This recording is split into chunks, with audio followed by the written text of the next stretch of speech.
So, welcome. Today's session is called How to Practice Safe Consulting. And the assumption I make is that people who are attending it are actually pretty good at whatever it is they sell themselves for, whatever your specialty is. We assume you're an expert in that field. Doesn't necessarily mean you understand all the other snags and processes and things which you need to get right to be successful in business beyond being good at what you do. So this session is trying to expose some of those. Now, I should warn you at this stage that I used to teach this subject matter as a residential training course for senior staff in one of the big firms, and we had them away for 5 days. So the content we're going to look at is kind of like 5 days worth of work, including evenings, all crammed into something around 1 hour, I expect. So that's what I really look like. The moving picture you see is more the somewhat tired IT guy who spent the whole of last night trying to rebuild somebody's website. Because indeed I am an old IT guy, about 42 years and 3 days I made it in IT. Much of that as a management consultant, and my management consultancy career really straddles all sizes of consultancy. I spent 22 years in one of the big global firms, and I've also been head of management consulting in a medium firm, and I've done several years' work as a one-man consulting firm. So whichever end of the spectrum you are in terms of the type of organization, I've kind of been there and hopefully empathize a bit with the problems. My very last posting, though, in the large firm, they put me in charge of what was called the quality and risk management team. Some people just thought of that as the internal police force. It was much more to do with defining and disseminating the rules, regulations, best practices, how we expected things to work and so on, with coaching, with training, with assistance, and yes, with a bit of police force involved. And indeed, there were several partners and senior people in the firm who suffered drops in their bonuses for not following those rules. So we were kind of a bit of an internal police force. A lot of the comments I've got to make are kind of in that context, but they tend to be even more important if you are actually working in a small organization, because in a large organization, there will be people looking over your shoulder. There will be people who have written, shall we say, a 500-page manual with every single rule and regulation in it. Whereas when you're on your own, you're really busy trying to earn a living and maybe not focusing on all of those. So, absolutely crucial.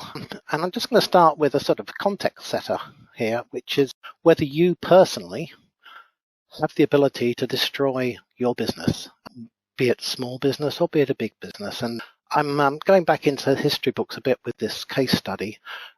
I think it's quite interesting to realize just how much power you have to get things wrong.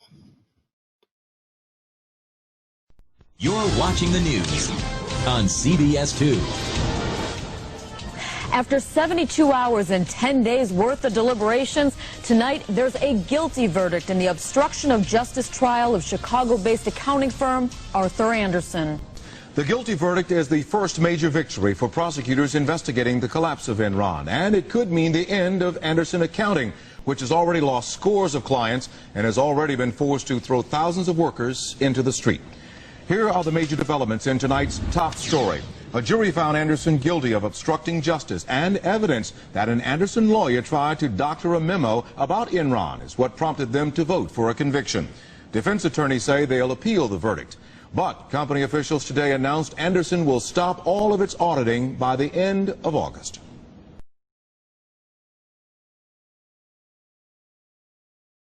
Oh, the weather outside is frightful, but the fire's so delightful.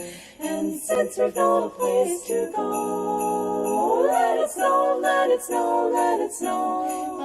It doesn't show signs of stopping, and I brought some corn for popping. The lights are turned way down low. Let it snow, let it snow, let it snow. So that was a Heineken advert we saw second there. and a genuine original news report from the time when Anderson ceased to be a name, both in consulting as well as in its global professional services. Normally when I refer to this, of course, there's some people in the audience who actually personally were involved in Anderson at the time and actually lived through that. It was, for those of you who are not familiar with what happened 20 years ago, the entire Anderson firm closed down due to this particular story. But the key question I've got for you, though, is what killed Arthur Anderson? I would say you've just seen all the evidence you need to answer that question. Everything that was in both the original news report and the Heineken advert should actually give you a good feel for that. So I would invite you, therefore, to see which of those you think is best explanation of what happened. Was it because of the conflict of interest between their consulting work and their audit work?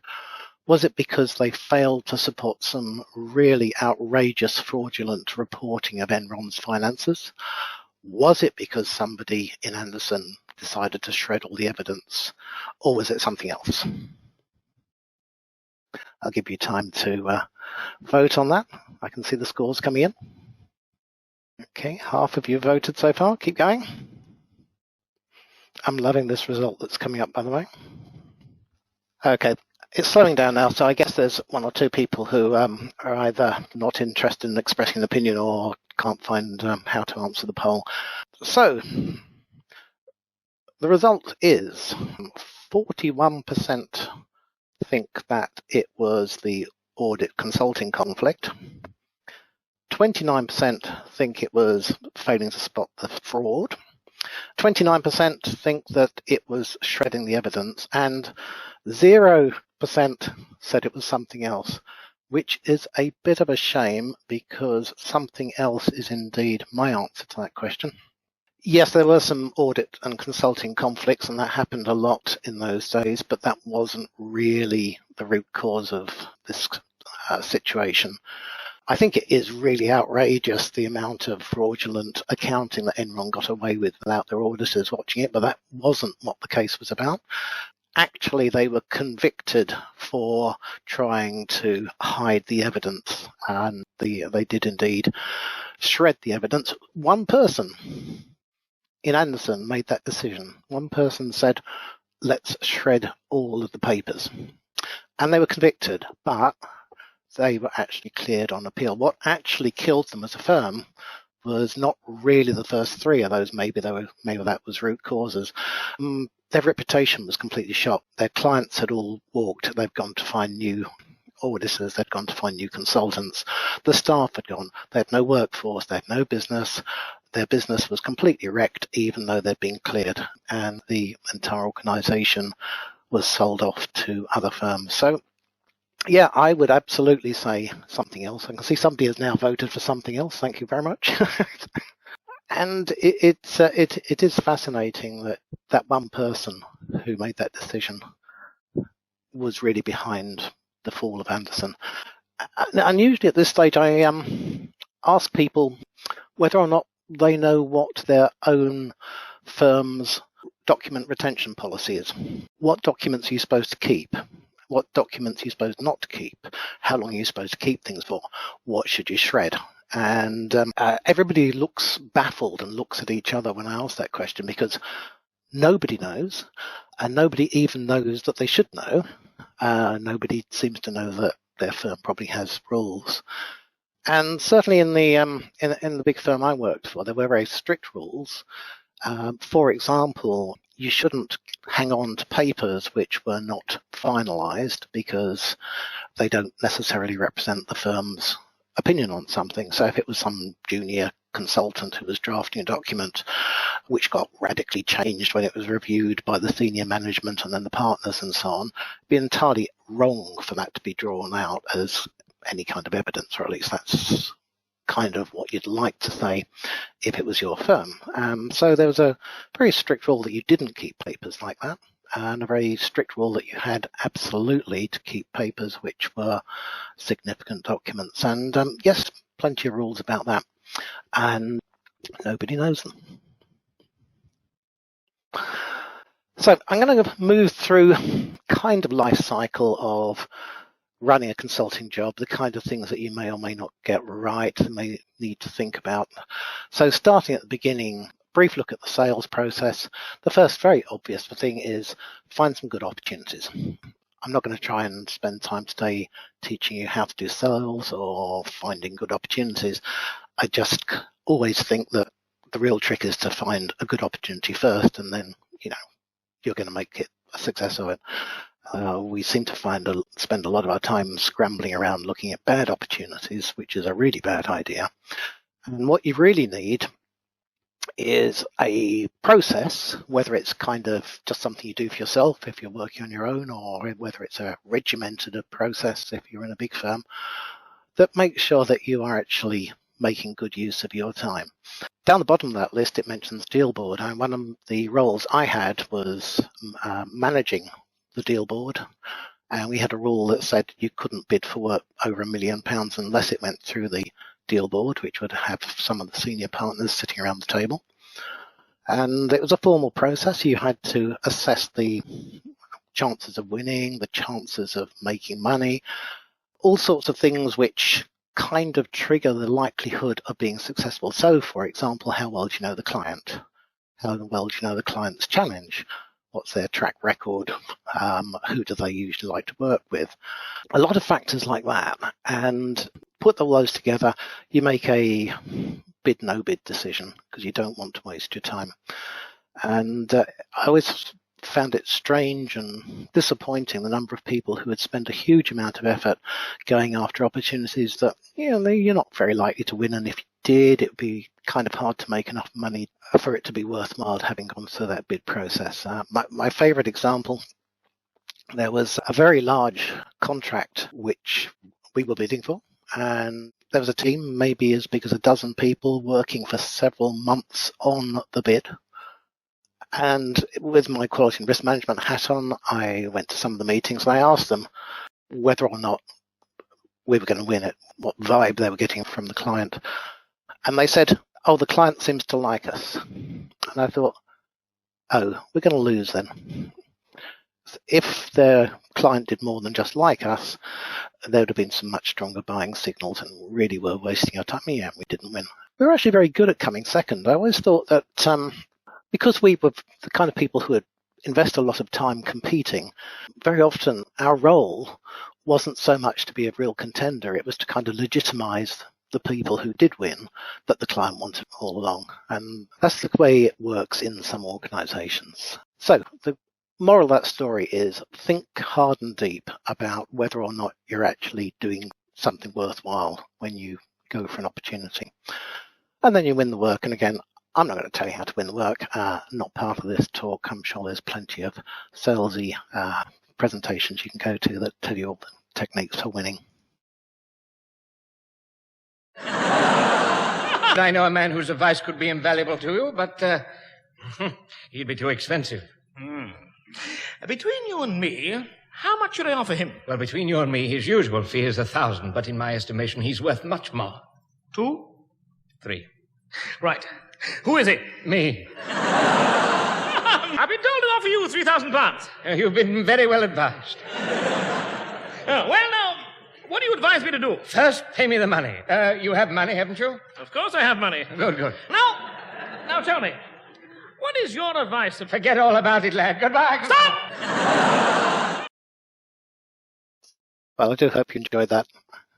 That was a little excerpt from the Goon Show in 1955, just showing that some of these traits have been around much longer than you might imagine. A number of thoughts about charging or bidding the right price. Bidding a price is not a mathematical process. You don't just say, okay, I always charge this much for this amount of time. You really need to think about how to get the right trade-off between a lucrative price from your point of view and a fair price from the client's point of view and a winning price in terms of the sales process. That can be hard to do. Now let's think about the type of way you might be engaged by the client. if you're working as a sole trader, I think increasingly you might find yourself in effect having an employment contract, a limited period employment contract, partly because the world is getting so difficult with the IR35 regulations, which, if anyone hadn't heard, the next phase of IR35 has actually been delayed for a year. Then if you're working for a firm, they may well second you, which is kind of a bit like an employment contract. You go work somewhere for normal working days and get paid for those days, or your employer gets paid for those days.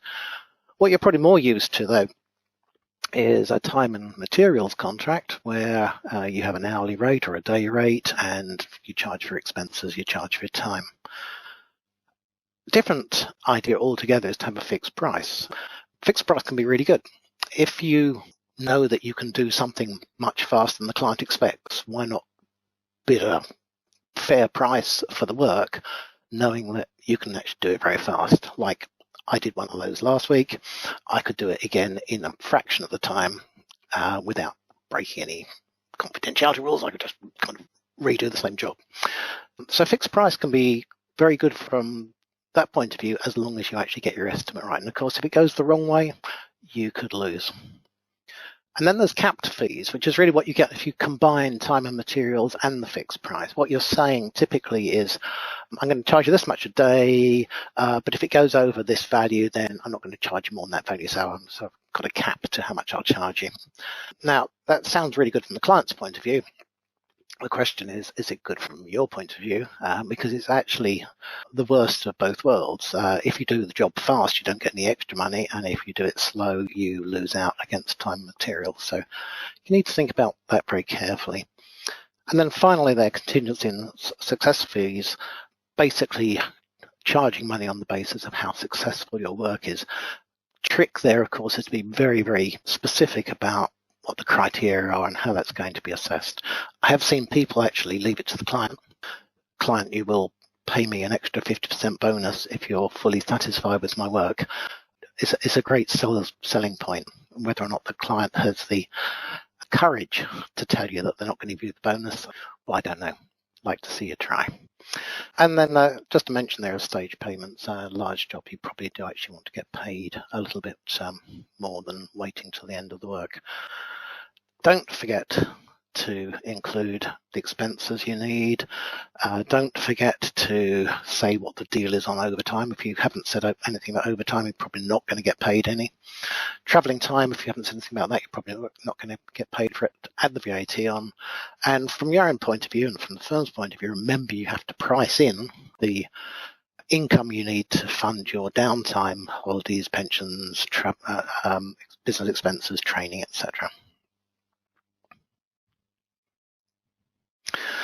Now, this is really difficult, and I'm very happy if anyone wants to do their email while we talk about this. The question is, why do we charge so much for consultancy compared with the normal salary that somebody might get for an equivalent job? And I remember talking to somebody many years ago, and they had spotted that consultancy fees looked like they were about 6 times higher than you would pay somebody if they were doing the same work under an employment contract. And the average client probably thinks that hiring a consultant or a contractor ought to be cheaper than having their own staff. You know, you put it into a totally different context. If you had a contract cleaner, you'd expect them to be cheaper than a full-time cleaner. Doesn't work, of course. Here is a way of thinking that through. The first thing I'll just look at there in that table you're seeing is remembering who is paying for what, because the client, if it's their own employee, doesn't just pay the gross salary to the client. They've got all these other costs like the national insurance, and they have to fund the downtime, annual leave, sick days, pension, and then they've got all of the per capita kind of overhead costs, such as office space is usually a big one, the equipment, etc. So you can see there that already there's a big difference in the client's understanding that they probably aren't pricing in the true cost. if we look at 200 days, which is kind of like how much work you might reasonably expect to get out of a person in a given year, we pay our employee 100,000. All these numbers are just kind of example numbers. You need to really sort of think through the actual numbers depending on your own context. And then if we're the employer, we pay national insurance, we pay all this other stuff, we pay the overhead costs. And in this example, it worked out to getting close to about 1.5 times the salary. And of course, if I'm giving the same £100,000 to an external person to do the work, I give them the £100,000 and that's basically it. So got an interesting difference there between having an employee and hiring somebody from outside. But then look at it from the consultant's point of view. I get the £100,000, but I or my employer as the consultancy have to start paying all these extra money out of that income. So out of my 100,000, I'm now paying my own national insurance. I'm having to put money aside for downtime. I've got all sorts of horrible overheads like the insurance, the accountants, and possibly my own office space, but probably my own equipment. So the 100,000, which sounded like quite a lot of money, by the time I've taken all those things off, could be a much smaller number. And in this, again, we're just playing with numbers. In this, we've got a 1.8 ratio between the two numbers. It's getting quite significant. So if we just look one more click there, if I add all of those different discrepancies together, and I also make the assumption that I'd like actually some leverage to discount against those normal fees, and I'd like to make some profit, lo and behold, I managed to get a number which was about 6. And 6 was the answer we were looking for, if you remember, because I was trying to explain to somebody why the consultancy fees really looked so much higher than employment fees. Now, whether you can ever persuade your clients of that, well, it's a difficult challenge, but I think it is also useful for them to understand at least the thought that there is a very big difference between an employee and a consultant in terms of the numbers. You probably find somebody in their accounting area knows that, and somebody in their HR knows that, but maybe the typical client doesn't. So I apologize, that really felt terribly, terribly complicated. And it makes my brain hurt just to think it through myself. What about risks? If you're the head of quality and risk management, it doesn't mean you don't want people to take risks. In many ways, you do want to take risks. Kind of almost everything in business, I suppose, is a type of risk. And it's really important you understand what your risks are. And not just understand them or try and avoid them, but price them into the deal. If something could take a lot longer than you hope, then make sure you have factored that into the price. If something stands a chance of going badly wrong, maybe make sure you've got some insurance in place. It is always a question of the best business decision. It's not just a question of trying to avoid risks. But here's an interesting question. Whose risks are we talking about? And again, this is something that was often not well understood. There are really two different types of relationship you can have as a consultant on a particular engagement. Either it's the sort of classic, they're paying me for my ability to do something they can't do, to perform, to deliver, to give them something they want. Or they just see me as a way of getting an extra expert into their team who can help them do something.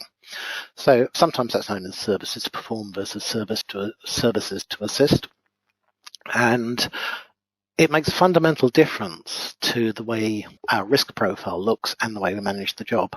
If we are accountable for delivering something, not only does that mean we've got more financial and accounting type of risk on us, it also means that we as a firm would need to put in a lot more supervision and oversight. So you're going to want to have senior people reviewing findings, reviewing conclusions as part of the team, and that needs to be priced into it. Conversely, if you've got the scenario where you're just in effect renting somebody out, then you wash your hands of accountability for that person. They've just rented them out. They are totally under the supervision of the client. And that means that the fee rate will be a lot cheaper. What we found quite often is that people trying to make the sale would say, I know what, we can make this a lot cheaper if we call it a secondment, because that way we can charge lower rates. And the client says, oh yeah, that's great, that's great. But then when it all goes wrong, the client says, you know, you're a big firm, you're professionals, and you've messed up. And we say, well, look at the contract, wasn't anything to do with us, we just rented something out to you. Really important that it's understood whether or not you're talking about this kind of secondment scenario or whether you are talking about the accountability that comes with a service to perform. Snags. My wife is tuned in, so I'm not sure I should confess to this particular problem, but she has a way of telling me that when something bad's happened, like I've tripped over or dropped something, she tells me to be careful. And I always think, well, there's not any point in telling me to avoid a snag afterwards. It'd be much better if somebody told me to avoid a snag beforehand. And here's a list of the type of snags I have in mind. Conflicts of interest. I always think conflicts of interest are bad. You can manage some of them. So, for example, you could maybe advise two sides of a merger, provided you've got two totally separate teams who are not allowed to talk to each other, who are not allowed to share any facilities, can't go to the same restaurant, probably aren't even in the same building. And then possibly you could argue that you've managed the conflict. Probably easier to avoid the conflict than to manage it. In many cases, of course, it is a regulatory or legal requirement to avoid conflicts of interest. And the classic one, if you've got a cyber firm that's got an audit function, is things you can't do with an audit client because it invalidates the audit. The classic example is you can't build the financial systems for a company and then audit their finances. That would be marking your own homework, and it's illegal. So you need to understand the regulatory requirements that apply to your situation, your client, and whether or not they are actually hard legal rules in general. Make sure that you're avoiding conflicts. Intellectual property. Very important that that's understood and that you're not misusing it, so that your client has what they need. There are default rules on intellectual property. The right thing to do, though, is to have it built into the contract, and don't give away things that don't belong to you, because they actually belong to your last client. Data protection. Everybody's used to the complexities of GDPR. Make sure you're not busting those either in terms of what you're doing or the solutions you're giving to the clients. Confidentiality, non-disclosure. I think it's got a bad name. I mean, it's quite common and proper that you have a confidential arrangement with your clients, but at the same time, there seems to be a tendency to break non-disclosure agreements. So watch out what the legal position is there. Make sure it's clear when and how you can terminate a contract. I have once decided to break a contract because I thought the client simply wasn't taking it seriously enough. Could I do that? Probably not if I'd looked at the contract, but I did. All sorts of complications if you're working internationally. Not going to go into any detail there, but again, think that through, particularly things like currency fluctuations, tax rules. And I mentioned IR35 before. The thing about IR35 is that if you're a small consultant, it hits you, and basically it will mean that you are taxed far more than you would have been if you had just been an employee, because there's all sorts of things which cost you real money that you can't claim against the tax, and you will be taxed as if you had not had to pay out those expenses. If you're interested to see a real rant about IR35, just have a look at my website and you'll see one of my blogs is about IR35 and why it is so enormously unfair. So, getting all of that into the contract, very important. The essentials are, what is it we're going to do? How do we demonstrate it's been done? And all sorts of protections to make sure that we are okay if things go wrong. You probably find your clients have standard contracts. I've never yet looked at a client's standard contract without finding all sorts of problems with it. Typically, they've borrowed something that wasn't really intended for consultancy in the first place and just changed some words in it to make it seem to work for you. Always dangerous. Here's a set of thoughts about contracts.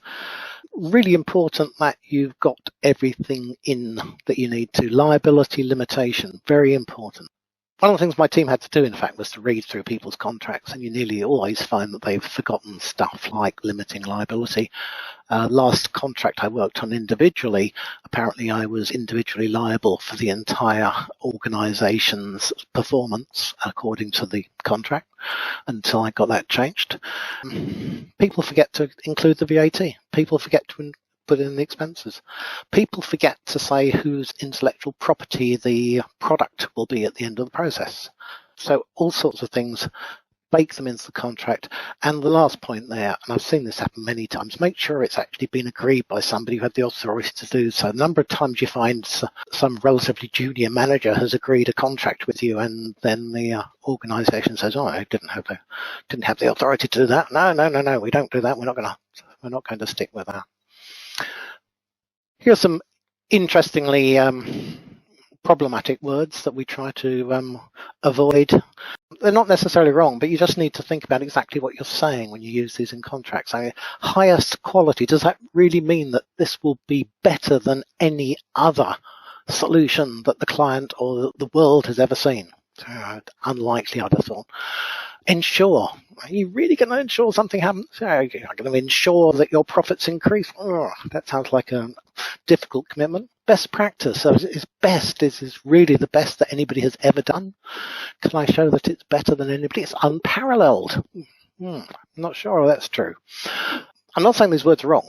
It's just you just need to think very carefully about what you're saying in the contract. And key point that we always found was making sure you haven't accidentally tied your proposal into the contract, because it does need to be very clear that the contract is the contract. When it has the definitive terms and conditions and commitments, it's not the same as the rather glossy proposal that you gave them. And you might very well want to talk about how you're a leading organization with best practices and world-class techniques which are unparalleled and superior. But by the time you put that into the contract, let's make sure we're agreeing something which is actually sounds solid and not going to get you into trouble. Only a small point here for most of you, but it is a business, so there's all this stuff going on somewhere.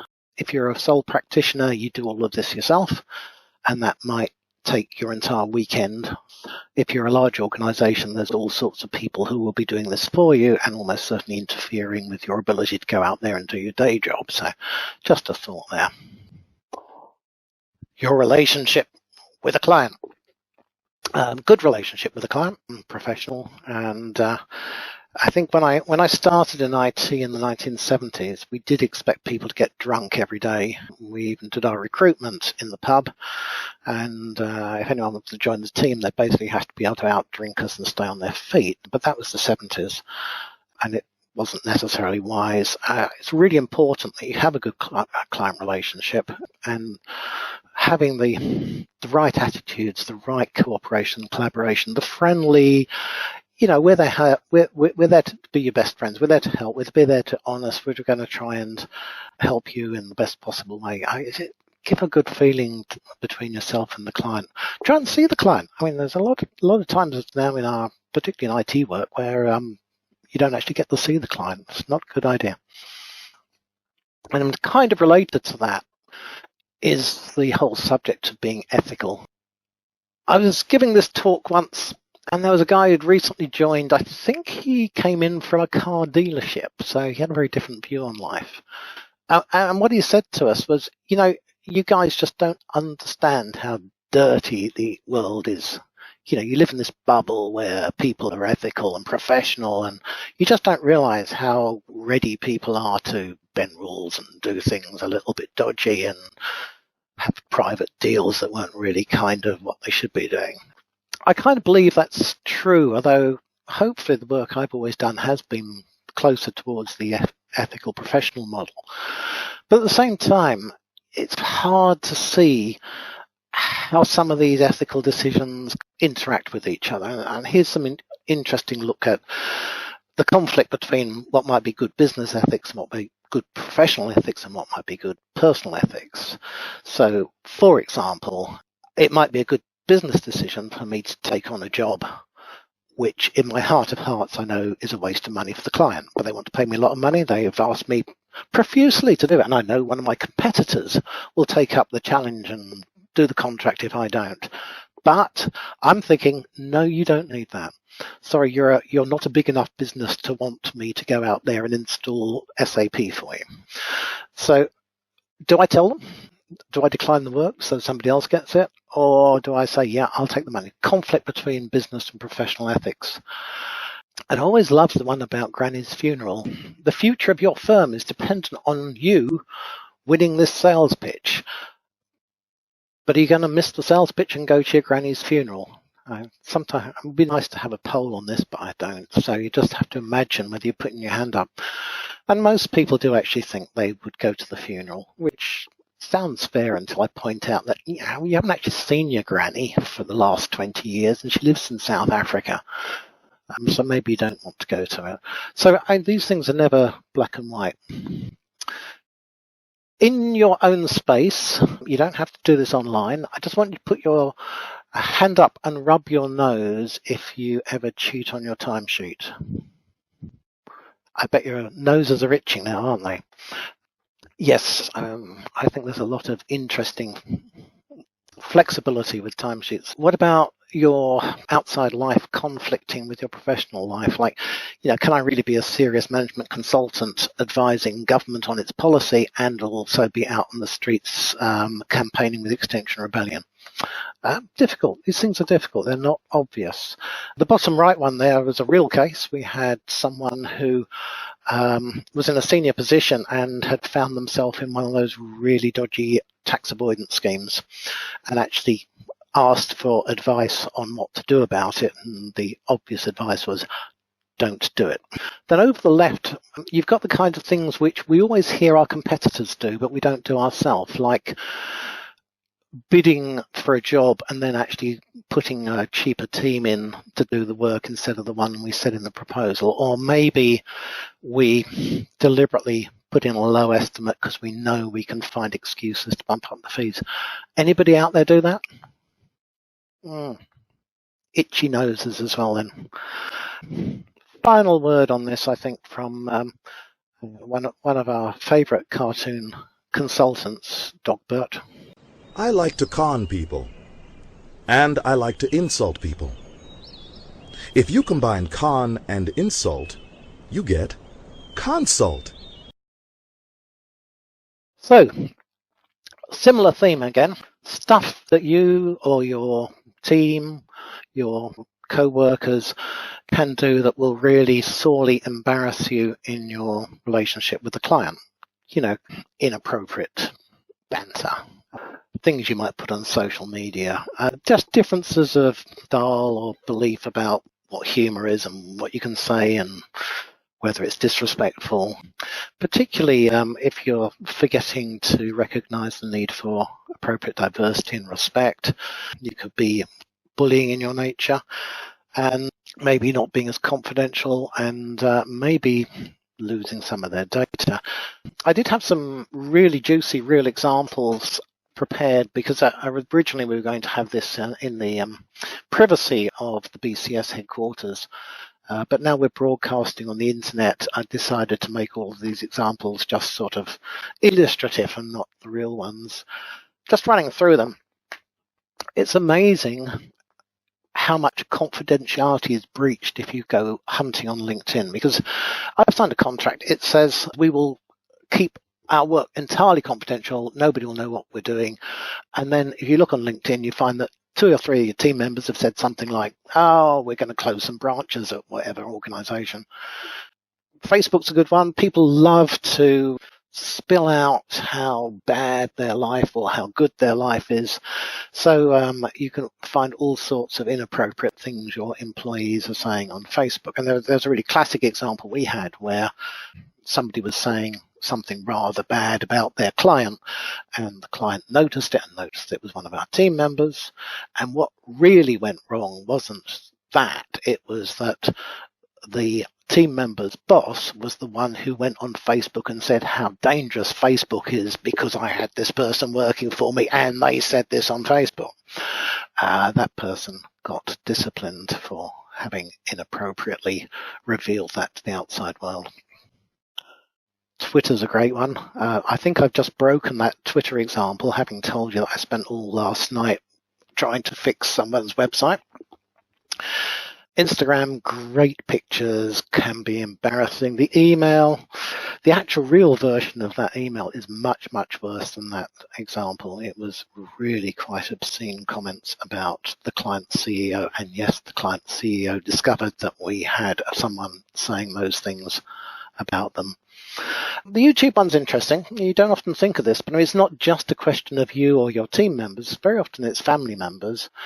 There was a wonderful YouTube video which has been suppressed and is no longer available, although we did keep a copy for training purposes, of someone's daughter in a real drunken rant, giving away all sorts of inappropriate information on a YouTube video.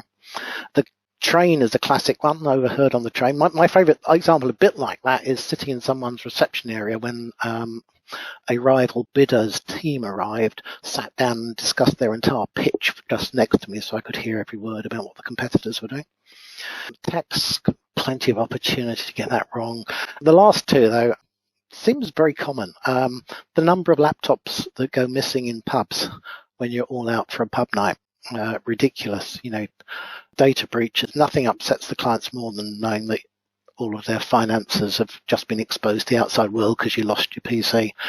And then the office party, no end of opportunities to embarrass yourself there.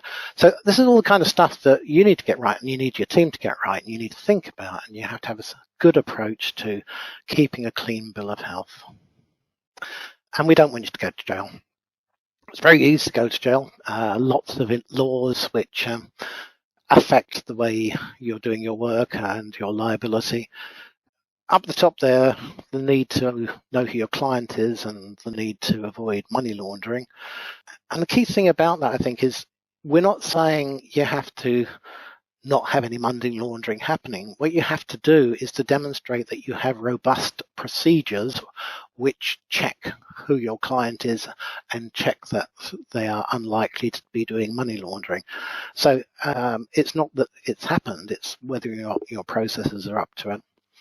The Bribery Act stuff's quite interesting. We've got some fairly strong laws on bribery and corruption these days.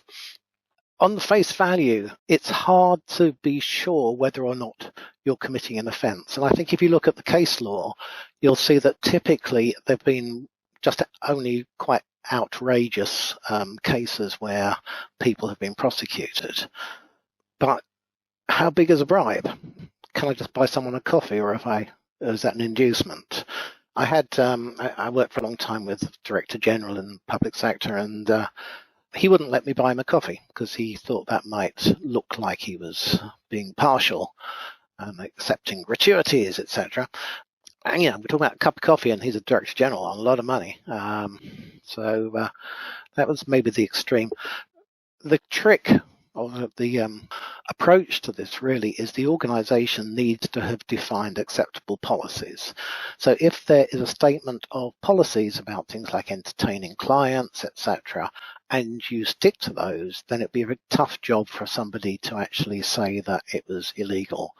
Whereas if you just kind of go off on your own and decide to take a client to Monaco Grand Prix and fly first class and stay in a boat at the harbour side, if you think that was reasonable, maybe the world would disagree with you.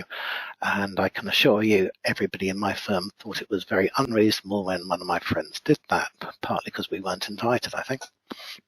Other areas to think about: anti-competitive behaviour rules, insider trading rules, GDPR stuff, all sorts of tax laws and company laws, and of course fiddling your expenses, which your nose is itching again. In terms of keeping yourself safe, really important that you're diligent in documenting stuff that happens, particularly if it's a question of getting the client's agreement, making sure the client signed things off, showing what snags arose and how you resolved them, having processes, robust processes to do that. It all makes sense. It makes sense, but it's really painful to do all of that documentation stuff. And yeah, you probably do have to stay up late at night to do that because the client won't be interested in paying you for it. Getting paid? My nose is itching again. Getting paid. It's surprisingly difficult to get paid, I find. I hope some of you have got some solutions to it, but every client I've ever been to seems to have a slightly different process for getting paid. Typically, you agree a deal with the right person in the organization, but the right person in the organization doesn't know that they have to get a purchase order number. They have to go through these authorizations and so on, and then they won't pay the bill because you haven't got the purchase order. You have to know how the client's process works and make sure that you proactively work that to make sure your money comes through. And don't be afraid to chase. And here's the interesting question. When you're putting together your bill, was it actually clear what the basis is for charging? This is a classic one we've seen many times. Are 4 10-hour days the same as 5 8-hour days? Well, depends what it says in the contract is the answer. Classic example here, I was managing a big job, had lots of teams, had over 100 consultants on it. I think we had about 40 million in fees. I had 10,000 lines in my spreadsheet. One of the teams, because the client was in a bit of a slightly inconvenient location, decided they were all going to work 4 10-hour days instead of 5 8-hour days. And I said, well, if you look at the contract, it means you're only going to get paid for 4 days, because what the contract said was there's a rate per day, and we expect a day's a day anywhere between 8 hours and I think it was probably 12 hours. And if you work over 12 hours consistently, then you could get additional payment. So basically 4 10-hour days was 4 days work and 5 8-hour days was 5 days work. This team only got paid for 4/5 of the work they were doing. Now, was that right or wrong? Don't know, but it was all a question of what was in the contract. And we said earlier, you've got to get these things properly explained in the contract. If you think that 4 10-hour days deserves 5 days work, it's okay if that's in the contract, and it's not okay if it's not.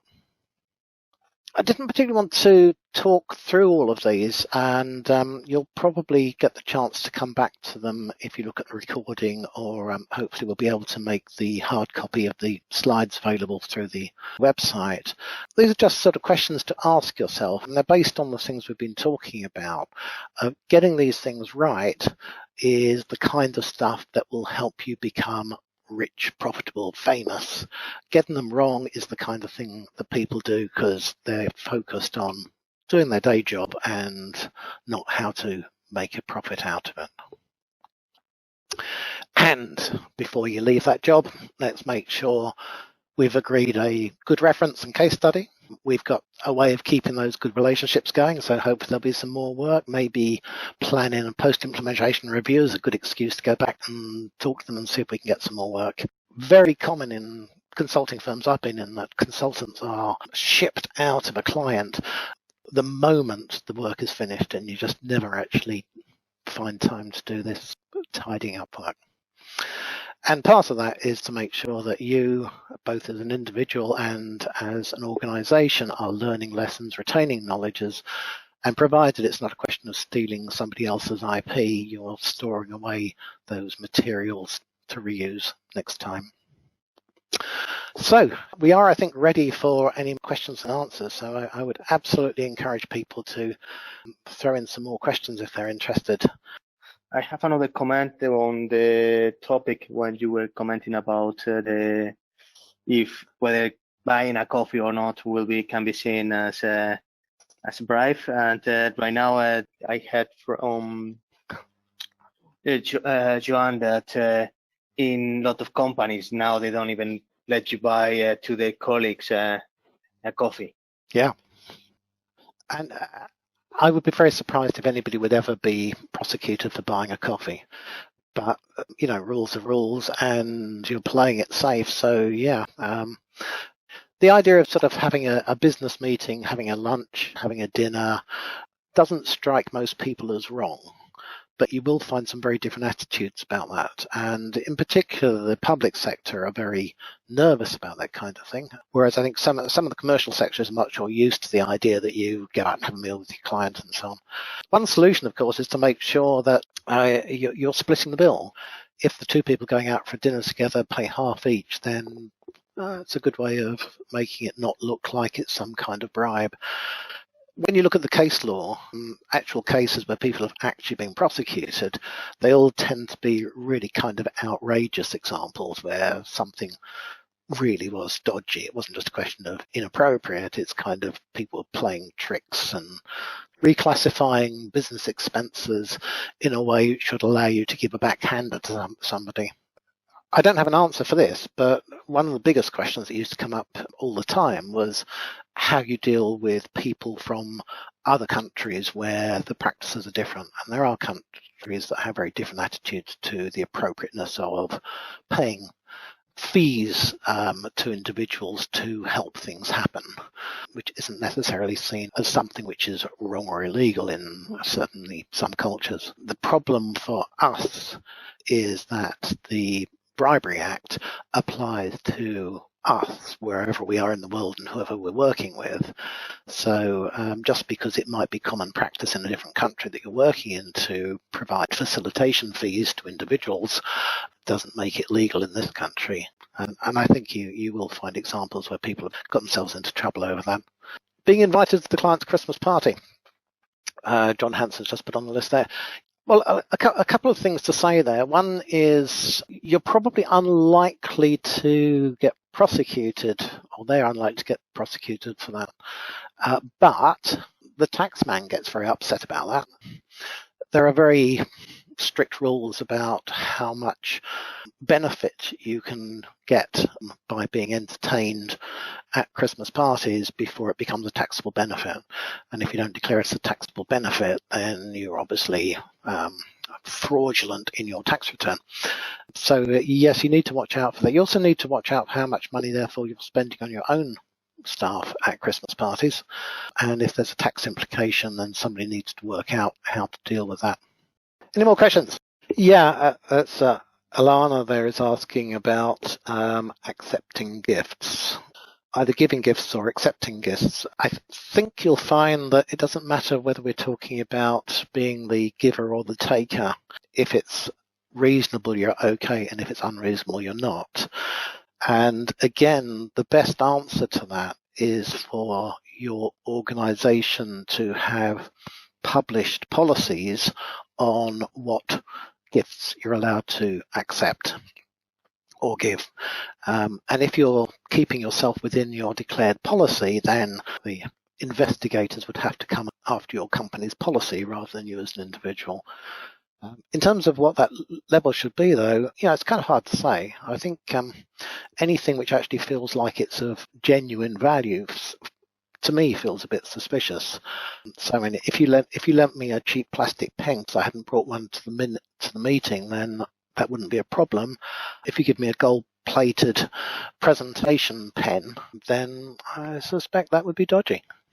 Sorry, Alana just put up another interesting question there, which again is one of these tough ones that there isn't a really good answer for, which is part of the culture in some countries is giving gifts, and therefore it can be taken as an offence if you are ungracious about accepting your gift. And I think probably if you're the receiving party, then the best answer is to take the gift graciously, as long as it's not an outrageous gift, and do something with it which doesn't actually reflect a personal benefit. I think you find the royal family do that all the time. They sort of graciously accept a gift and then put it in a museum, that kind of thing. Hopefully you'll get some slightly less valuable gifts and not have to worry about that. Question about IR35. It's a classic. I said I had a rant about IR35, whether it will end individual consulting. It won't completely end individual consulting because there will always be types of consulting which don't fall under the remit. IR35 applies when what you're doing looks like it could be a day job for a normal employee. It doesn't apply to things which are genuinely a sort of consulting activity, like listening to a client, giving them some advice. If you're doing a coding job in their IT department for 6 months, that looks like a day job. If you're coming in to spend a week or two helping a company decide what its strategy for a new market might be, then that's always going to miss the IR35 regulations, because it isn't the kind of thing that a routine employee would be doing. What we've found over the past few years, because IR35 has been around for 20 years now, it's just keeps getting worse. People who are very, very keen to find ways of deciding that it doesn't look like disguised employment, that it really is a consulting job. And typically the employer wants to do that because that makes their life easier. The consultant wants to do that because it makes their life easier. And you'll find some fairly far-fetched examples where people are saying things were consulting work, which really were just kind of contract employment in reality. We had another question from Stuart Wilcock. It's a good idea or bad idea to play back what I have understood about the client requirements before hiring? Yes, Stuart, I agree absolutely, and I think you should do more than that. I mean, you play back your understanding of the requirements during the initial discussions to make sure you get it right, because why would you not want to get the right requirements right? It's also very important to feed them back as part of the sales bid itself. So we would have typically had a section in a proposal which said our understanding of your requirements. Partly it gives us the ability to show how well we understand those requirements, how we understand what they need, how we've got the experience because we understand all of that, so it's a selling point. And partly, of course, it's to make sure that we are talking about the same thing. You will, of course, find situations where there is a gulf of understanding between what we think we're offering. I can think of some classic examples where the client's looking for a new strategy. The consultant comes back with the one-page PowerPoint slide, and the client thought they were going to get like a 100-page report. And you say, it says, here's the strategy we're recommending. I'm all explained on my one page of PowerPoint. So making sure there is a common understanding about what the job is really important from the selling and contracting point of view. But it's also sales opportunity, because you get the opportunity to show how clever you are because you understand all this stuff. Some good questions there. Anyone else? Anyone else's nose is itching? Alan, does your nose itching? I'll pass on that one. I've been in the game a long time. We've done a few things which were learning experiences. Simon, that was a fantastic talk. Thank you. I think really it's probably time to wrap up. Let people go and get a bite to eat or whatever they have planned for the evening. And so it really falls to me, I think, to thank everybody for coming. It's a terrific turnout for what is our first webinar. Look forward to seeing you at future ones. They'll be at least monthly. Hopefully see you then. So thank you. And thanks, Simon. And thanks to Antonio and Colin for the work they've been doing behind the scenes. And good night.